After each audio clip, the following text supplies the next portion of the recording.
Hello everyone, myself Kumar Rajpal. मैं आप लोगों को 12th standard Gujarat state education board commerce stream का एक थियरी सब्जेक्ट जिसका नाम है organisation of commerce and management पढ़ाऊंगा।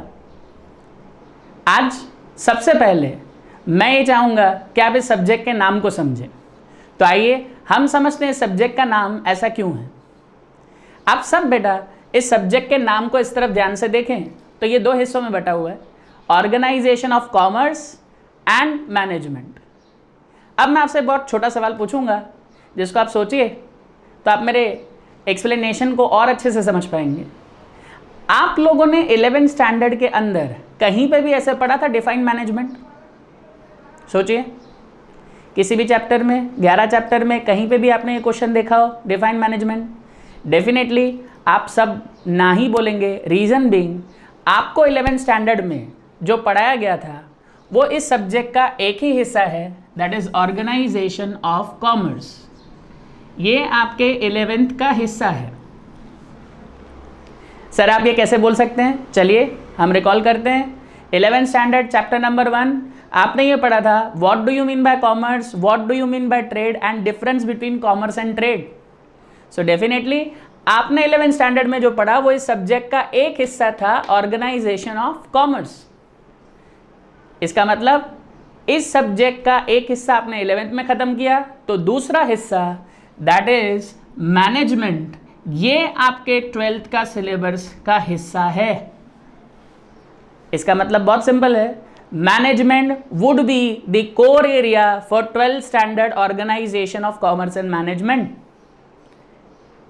अब बेटा आप इतने अच्छे तरीके से इस चीज़ को समझ गए तो आइए मैं आप सबके लिए ये भी क्लियर करूं छोटे तरीके से और बेसिकली कि what do you mean by management.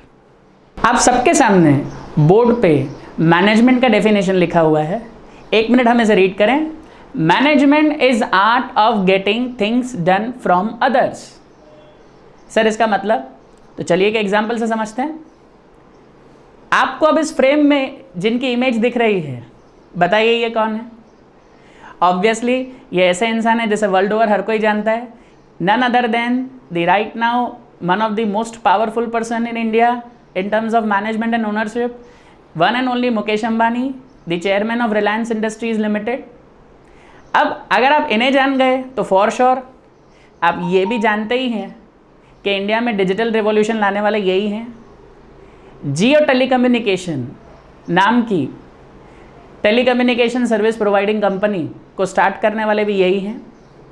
अब किसी भी टेलीकम्युनिकेशन सर्विस प्रोवाइडर को अगर अपनी सर्विसेज देनी है तो उसके लिए जगह जगह मोबाइल टावर्स इंस्टॉल करने पड़ते हैं जिसकी मदद से सिग्नल्स ट्रांसमिट होते हैं।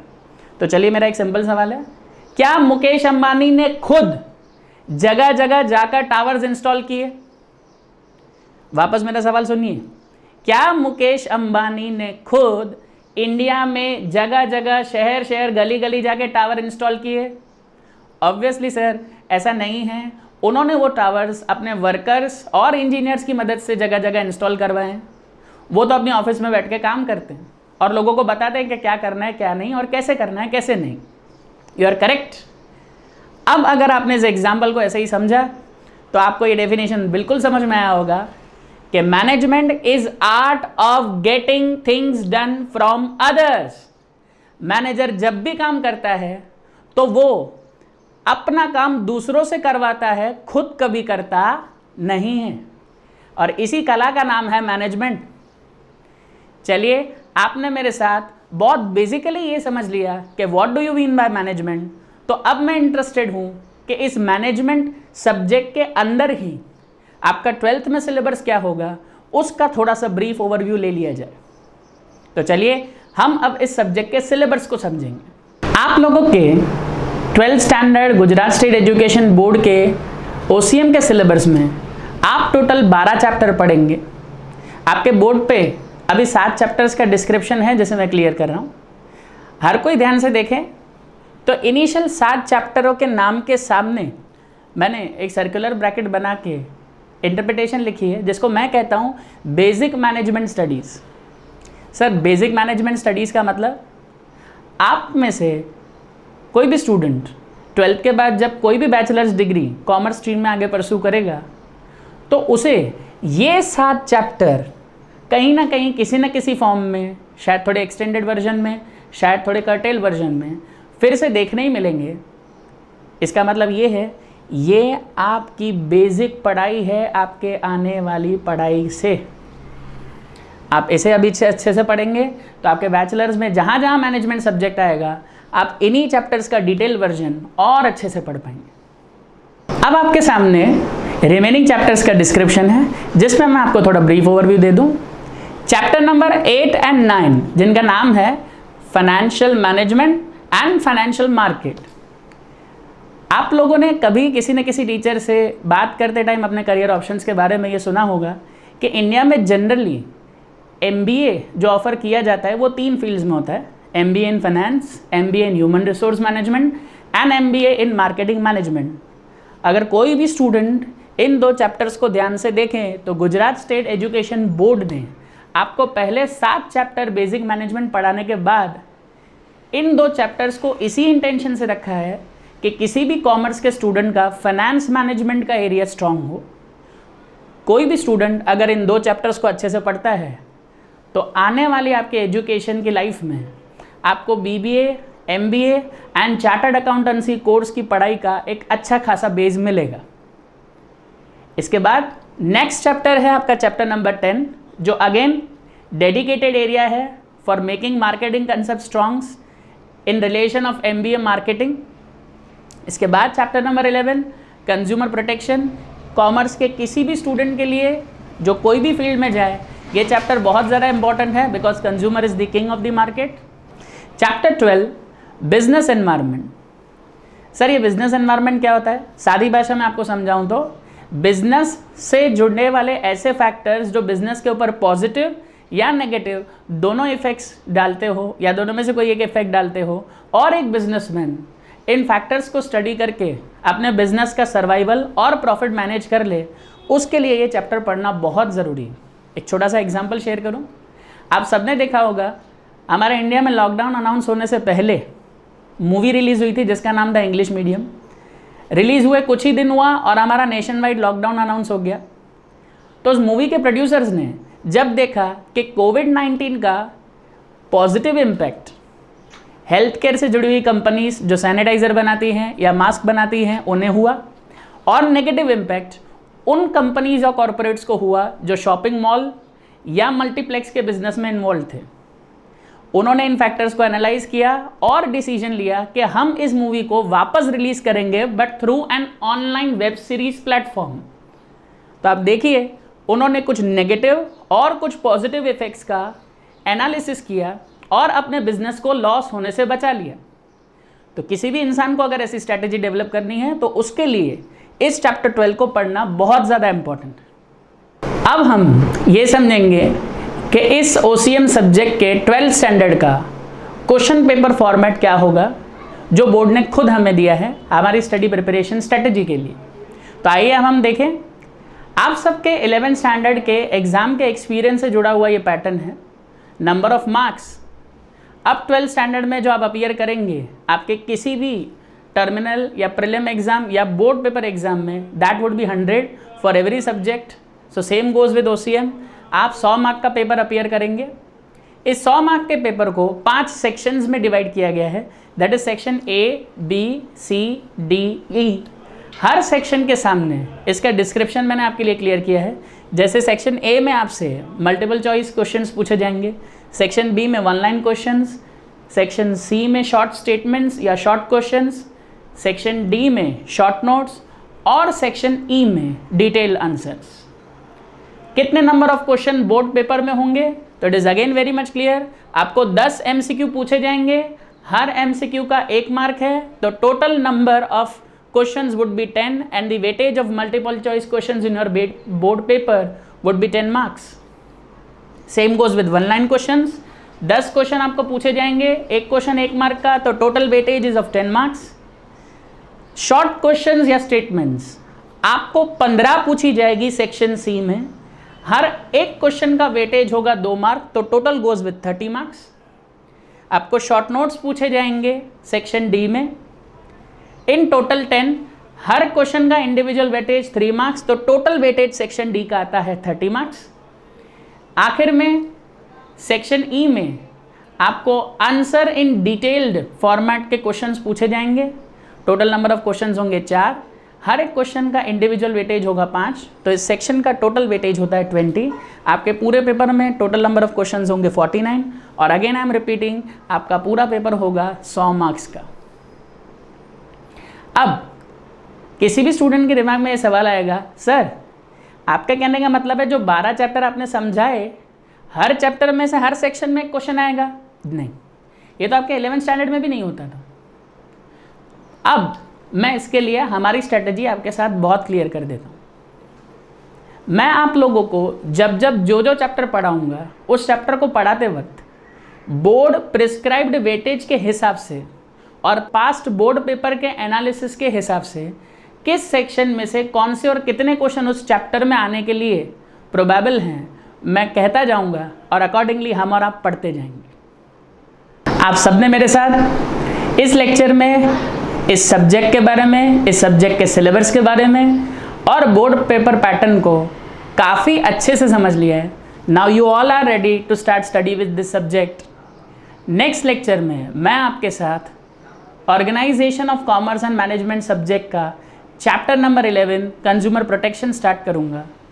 सर सीधा chapter number 11, it's my strategy where I always look on concepts and results for students, and I assure you आप इस चैप्टर को पढ़ के यही कहेंगे कि सर बहुत अच्छा हुआ आपने ये चैप्टर हमें पहले पढ़ाया, बिकॉज एक फिक्स वेटेज हमारा एग्जाम का कवर हो गया और चैप्टर भी काफ़ी मज़ेदार था। सो से स्टे ट्यून, हमें इस चैप्टर में बहुत कुछ अच्छा सीखने मिलेगा। Have a good day.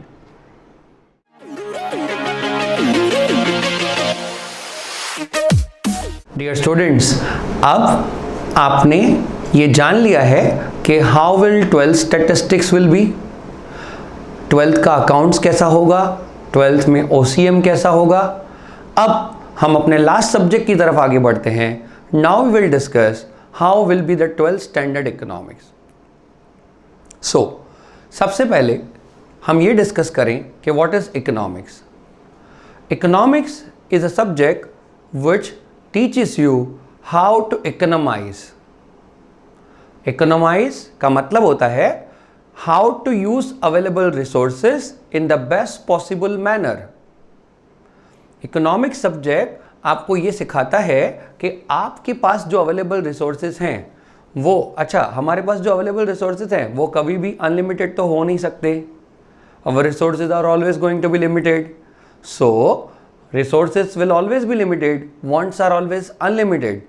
तो हम इकोनॉमिक्स के अंदर इकोनोमाइजिंग सीखते हैं कि लिमिटेड रिसोर्सेज को अनलिमिटेड वांट्स को पूरा करने के लिए किस तरह से यूज किया जाए। अब मेरा आपको एक ये क्वेश्चन है, क्या ये लिमिटेड रिसोर्सेज और अनलिमिटेड वांट्स का प्रॉब्लम सिर्फ एक इंसान का है, सिर्फ 2 इंसानों का है, सिर्फ एक कम्युनिटी का है? नहीं, आप सही गैस कर रहे हो। ये प्रॉब्लम इन दुनिया में रहने वाले हर इंसान का है। अच्छा, ये प्रॉब्लम सिर्फ इंसान का है क्या? नहीं, फिर से आपने सही गैस किया कि ये प्रॉब्लम सिर्फ इंसानों का नहीं है। ये प्रॉब्लम किसी बिजनेसमैन का भी हो सकता है, ये प्रॉब्लम किसी एक बड़ी कंपनी का भी हो सकता है। This problem can be a problem of the whole country also, पूरे देश का भी हो सकता है। So now we'll start detailed study of economics। so economics basically 2 तरह का होता है, micro and macro। when I say micro, word micro आप बचपन से जानते हैं, micro is very small। micro का मतलब होता है छोटा। तो micro economics में we are going to study the topics which are useful for understanding the problem of individual, only a single businessman or only a small part of society। Sir तो इसमें कैसे चैप्टर्स आते हैं? वही सारे chapters जो आपने 11th में देख लिए थे, demand, supply, cost, revenue. I said demand, supply, cost, revenue, ये सब माइक्रो इकोनॉमिक्स है। ऑन द अदर हैंड एक और इकोनॉमिक्स का पार्ट होता है which is called macro. Micro का ऑपोजिट है मैक्रो। तो macro is large, big, whole, total, aggregate. Sir ये सब वर्ड्स क्या है? ये सब वर्ड्स मैक्रो ही है। मैक्रो कहिए या होल कहिए या टोटल कहिए या लार्ज कहिए, सब एक, सबका मतलब एक होता है कि large scale study is called macro economics. So macro economics जब हम पढ़ते हैं, we are trying to understand the problems of the country. So when you study the problems of country, it is called macroeconomics. अब macroeconomics दो तरह का होता है. One is macroeconomic theory and the other is study of economy of the nation. जैसे अगर हम 11th standard को याद करें तो वहाँ हमने इंडियन इकोनॉमी को पहचाना था, लिबरलाइजेशन, प्राइवेटाइजेशन, ग्लोबलाइजेशन क्या था पहचान लिया, नेशनल इनकम क्या है समझ लिया, बजट क्या है समझ लिया. अब इसमें से नेशनल इनकम और बजट में डेटा नहीं था, वो था थ्योरी ऑफ मैक्रो इकोनॉमिक्स. हम थ्योरी समझ रहे थे कि कंट्री कैसे चलता है, कंट्री का नेशनल इनकम कैसे मेजर होता है, कंट्री का बजट कैसे बनता है. ऑन द अदर एंड जब हम बात कर रहे थे इंडियन इकोनॉमी या लिबरलाइजेशन, प्राइवेटाइजेशन, ग्लोबलाइजेशन, तो we were studying only Indian economy. So everyone, in macro economics एक पार्ट होता है macro economic theory and second part होता है मैक्रो इकोनॉमिक्स का नेशन वाइज स्टडी. तो हम इंडिया में रहते हैं तो we will be studying Indian economy. So Indian economy related दो chapter, that is how Indian economy works, how is Indian economy, हम पहले कैसे थे फिर अब कैसे हैं, अभी का पोजीशन क्या है, और हमने जो सबसे बड़े रिफॉर्म्स लाए थे ईयर 91 में, लिबरलाइजेशन, प्राइवेटाइजेशन एंड ग्लोबलाइजेशन, वो हमने 11th स्टैंडर्ड में स्टडी कर लिया है. So now let us understand कि 12th स्टैंडर्ड का इकोनॉमिक्स कैसा है. 12th स्टैंडर्ड इकोनॉमिक्स में we are going to study 11 chapters, chapter 1 to 11. हर एक चैप्टर का बोर्ड के एग्जामिनेशन पैटर्न के हिसाब से अलग अलग वेटेज है. मैं आपको इन चैप्टर्स के बारे में डिटेल में कुछ भी बताऊं उसके पहले मैं आपको बता दूं, बोर्ड ने चैप्टर वाइज एक ऐसा ब्लूप्रिंट भी दिया हुआ है उससे कि कौन से चैप्टर में से एमसीक्यू, कौन से चैप्टर में से वन लाइनर, कौन से चैप्टर में से 2 मार्क, 3 मार्क या 5 मार्क के क्वेश्चन आएंगे. बट लास्ट 2 साल से वो ब्लूप्रिंट प्रॉपरली फॉलो नहीं हो रहा है. So I will again wish to state here, हमने अपने क्लास पे कोई भी स्टूडेंट को पहले से ही इस चीज़ के लिए तैयार रखा हुआ है. हमारे कोई भी स्टूडेंट ने आज तक हमको ये कंप्लेन नहीं किया कि सर ब्लूप्रिंट के हिसाब से पेपर नहीं था तो मुझे ये क्वेश्चन नहीं आ रहा था या ये प्रॉब्लम था. Whatever board has asked from different chapters, we have always prepared all the chapters from all the dimensions. हमने हर चैप्टर में से जहां हमें लगता है कि 5 मार्क क्वेश्चन एलिजिबल हो सकता है, 3 मार्क हो सकता है, वो पढ़ा हुआ है. तो हम हर चैप्टर पढ़ने के टाइम पे ये ज़रूर डिस्कस करेंगे कि बोर्ड ने इस चैप्टर में से क्या पढ़ने के लिए प्रिस्क्राइब किया है, लेकिन इसको एक रूल ऑफ थंब बना के नहीं पकड़ के रखेंगे कि हमको इस चैप्टर में से यही पढ़ना है. We'll prepare that chapter from all the dimensions, पूरा पढ़ेंगे. अब हम चैप्टर्स के ऊपर आते हैं. इसके लिए मैंने इन चैप्टर्स का कोई प्रॉपर वेटेज ऑफ मार्क्स नहीं लिखा है. मैं आपको इन चैप्टर्स के बारे में समझाना स्टार्ट करता हूं. मैंने अभी आपको बताया 12th स्टैंडर्ड इकोनॉमिक्स, हम मैक्रो इकोनॉमिक्स के ऊपर फोकस करेंगे और specially with reference to Indian economy. तो सबसे पहले मैक्रो इकोनॉमिक थ्योरी के हमारे पास कुछ चैप्टर्स हैं. जैसे अगर हम ये जानना चाहते हैं कि हमारी कंट्री में मनी कैसे प्रिंट होता है और how does money work, money ज़्यादा या कम अवेलेबल हो तो कंट्री में वैल्यू ऑफ मनी कैसे चेंज होता है, इन्फ्लेशन, महंगाई वर्ड सुना हुआ होगा ना, उसे इन्फ्लेशन कहते हैं. मनी एंड इन्फ्लेशन की थ्योरी हमें बताएगी पैसा, पैसे का वैल्यू और पैसे का वैल्यू कम ज़्यादा कैसे होता है, उन टॉपिक्स के बारे में.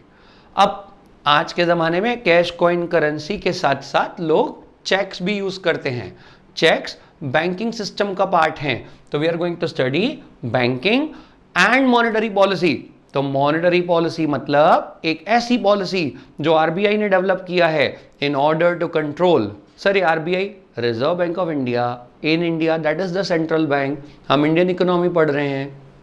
सो इंडिया में आरबीआई मॉनेटरी पॉलिसी बनाती है और वो ये देखते हैं, आरबीआई इंश्योर्स कि देश का अंदर मनी सप्लाई प्रॉपर बना रहे, बैंकिंग सिस्टम अच्छे से चलता रहे. सो अपने 12th स्टैंडर्ड के सिलेबस में 2 chapter, money and inflation, banking and monetary policy, are pure theory, macro economic theory.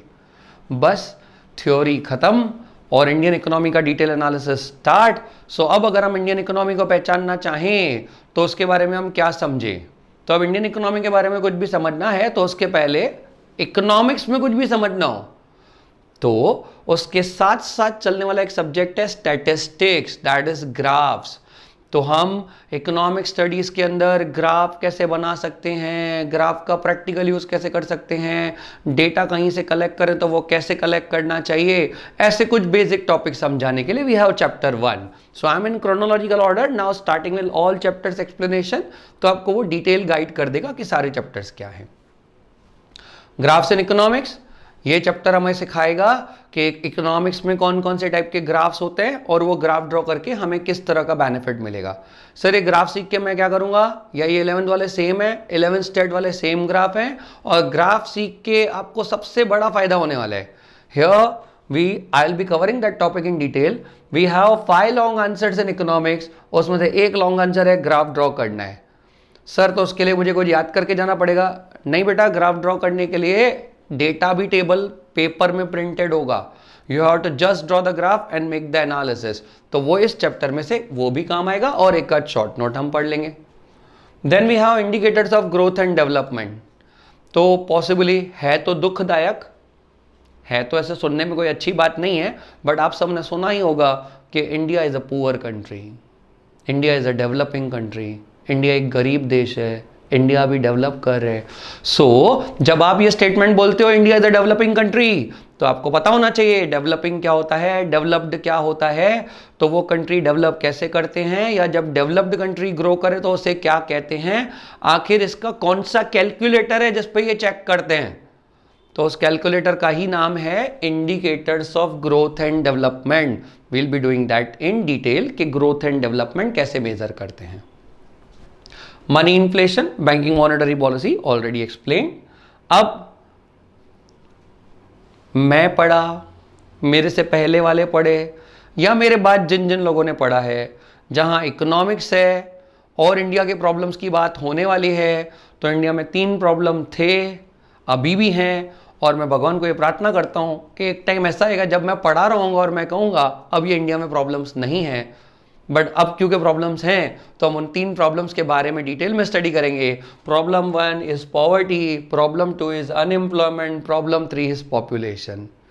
Sir ये प्रॉब्लम्स जान के हम क्या करेंगे? बेटा आप सब भारत का भविष्य हो, आप ये प्रॉब्लम्स पहचानोगे तो इन प्रॉब्लम्स को सॉल्व करने में कहीं ना कहीं आप भी कुछ अच्छा कॉन्ट्रीब्यूशन करोगे। तो will study this 3 problems in detail. Thereafter we all know that in any economy there are 3 sectors, agriculture sector, industrial sector and service sector. लोग खेती कर सकते हैं, फैक्ट्री चला सकते हैं, या कोई सर्विस प्रोवाइड कर सकते हैं। So we have agriculture sector, we have industrial sector, and here in emerging issues we have service sector also. इसका पार्ट 2 है, उसमें वो भी है। सर तो मैं समझ गया, आपने मेरे को 1 से सब बताया, सिर्फ 9th और 11th थोड़ा बाकी है, बस अभी वही बात कर रहे हैं। 9th is foreign trade. आप जानते हैं हमारी प्रेजेंट गवर्नमेंट फॉरेन से बहुत सारा पैसा लाने के लिए, दैट इज FDI लाने के लिए एफर्ट्स दे रहे हैं कि हम फॉरेन से अच्छा खासा इन्वेस्टमेंट लें, हम अपना फॉरेन ट्रेड बढ़ाएं। तो इस चैप्टर में हम फॉरेन ट्रेड के बारे में डिटेल में समझेंगे, डॉलर का रेट कैसे डिसाइड होता है उस बारे में भी बात करेंगे। तो भगवान करे किसी दिन आप डॉलर्स में कमाओ तो आपको पता चले कि आपको एग्जैक्टली मिलने वाला कितना है। Fine. And emerging issues of Indian economy. In the emerging issues of Indian economy, sir emerging का क्या मतलब होता है? Emerging is newly coming, which are not traditional. These are the new problems. Sir कौन से हैं वो new problems? सबसे पहला प्रॉब्लम है migration, second is urbanisation. Sir तो माइग्रेशन एंड अर्बनाइजेशन हमारे यहाँ के अभी के प्रॉब्लम है? यस, माइग्रेशन यानी आपको पता होगा बहुत सारे लोग एक जगह छोड़ के दूसरी जगह शिफ्ट होते हैं, तो उसे माइग्रेशन कहते हैं। और उसी की वजह से कुछ शहर जरूरत से ज्यादा बड़े हो गए हैं। जब शहर बहुत बड़ा हो जाता है तो it creates a problem in administration, उसकी वजह से बहुत सारे और भी प्रॉब्लम्स आते हैं, तब उनके बारे में डिटेल में डिस्कस करेंगे। Now in this introduction class you are clear with what is the syllabus. अब हम ये बात कर लेते हैं कि इकोनॉमिक्स के पेपर में आपको एग्जैक्टली कितने क्वेश्चंस अटेम्प्ट करने होंगे. So in economics paper we have 10 MCQs, each of 1 mark. We have 10 one-line answers, each of 1 mark. We have 14 2-mark questions, that is each question is of 2 marks and there are 14 questions, so total 28 marks. We have 9 answers of 3 marks each, which is 27 marks in all, and we have 5 questions of 5 marks each, which is 25 marks. I'll again repeat, in 5 mark questions में से एक question graph होने वाला है. So ultimately education का basic purpose है अपना knowledge bank को अपडेट करना. ये वीडियो देखने वाले सारे अभी के स्टूडेंट्स जो हमारे रीसेंट स्टूडेंट्स हैं, शायद वो मेरी अब ये नेक्स्ट बात सुन के ऐसा कहेंगे कि सर आपने ये डायलॉग 3 इडियट्स में से कॉपी मारा है. बट आपको बता दूं, जब मैं 2000 ईयर्स से पढ़ा रहा हूं तो मैंने 3 इडियट्स तो 2009 में आया था. 2009 के पहले के मेरे बैच के कोई भी स्टूडेंट्स ये वीडियो को कंफर्म कर सकते हैं कि मैं पहले भी कहता था, आज भी कहता हूं और कल भी कहता रहूंगा. सर क्या कहेंगे, बस वो कह के अब इस वीडियो को ख़त्म करेंगे. आई यूज्ड टू से and I will always be saying, knowledge important है, मार्क्स नहीं. अगर आज आपने ये पूरा इंट्रोडक्शन वीडियो ध्यान से सीखा है और सुना है तो आपको एक व्यू पॉइंट मिलना चाहिए, आपको एक नजरिया मिलेगा कि मुझे मेरी पढ़ाई को किस दिशा में आगे ले जाना है. एवरीवन, जो स्टूडेंट अपने कॉन्सेप्ट्स को स्ट्रॉन्ग कर देता है, marks is a by product. Sir marks is a by product मतलब मार्क्स अपने आप आने हैं. सबसे ज्यादा इंपॉर्टेंट ये है कि आप अपने कॉन्सेप्ट्स को कितना अच्छे से कवर कर रहे हैं. The one who covers the concepts properly, knows the things from fundamentals, तो मार्क्स अपने आप आएंगे. अब आप मेरी इस बात को ध्यान में रखेंगे और आज के इस वीडियो को यहां हम फिनिश करेंगे. कल से आप रेगुलर सब्जेक्ट्स का डिटेल स्टडी करना स्टार्ट करेंगे according to the time table. Thank you all.